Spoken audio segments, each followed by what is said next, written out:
অনেকে শুধুমাত্র sticker comment করে কিংবা হচ্ছে সংখ্যা বসায় অথবা ABC এইরকম কিছু ওয়ার্ড লেখে। আজকের ভিডিওটি তাদের জন্য। ধরুন একজন ব্যক্তির খুব ক্ষুধা লাগছে, আপনি তাকে 1 কাপ চায়ের অফার করলেন কিংবা চা খাওয়াইলেন। আসলে কি ওই ব্যক্তিটির পেট ভরবে? কখনো না।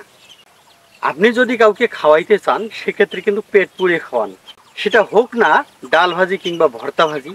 আপনার যে স্টিকার কমেন্ট করেন বা সংখ্যা বসান কিংবা হচ্ছে ABC এরকম কিছু একটা লিখে পাঠান, সেক্ষেত্রে দেখবেন এটা কিন্তু কাউন্ট হয় না। অর্থাৎ ফেসবুকের যে রোবট আছে সে কিন্তু গুনে দেখে না যে আপনি কয়টা কমেন্ট করলেন। কিন্তু একটা লাইক বা একটা কমেন্ট কিন্তু একটা ভিডিওকে দ্রুত গতিতে কিন্তু নিয়ে যায়। অনেকেই কিন্তু ঘোড়া দৌড় দেখেছেন, দেখবেন ঘোড়ার যে চালক আছে সে যত বেশি চাবুক মারে ঘোড়া কিন্তু তত বেশি দৌড়ায়। আপনি যদি কোনো ভিডিওর উপর ছোট্ট একটা লাইক করেন বা সুন্দর করে একটা গঠনমূলক কমেন্ট করেন, দেখবেন যে ওই ভিডিওটা কিন্তু খুব দ্রুত গতিতে দৌড়াচ্ছে। এই কারণে আপনি যেহেতু কমেন্টে করবেন, এই জন্য স্টিকার কমেন্ট না করে ছোট্ট একটা লাইক দিয়ে সুন্দর করে অন্তত সর্বনিম্ন 2 থেকে 3টা ওয়ার্ড লেখেন, তাহলে দেখবেন যে ওই কমেন্টটা গ্রহণযোগ্য হবে।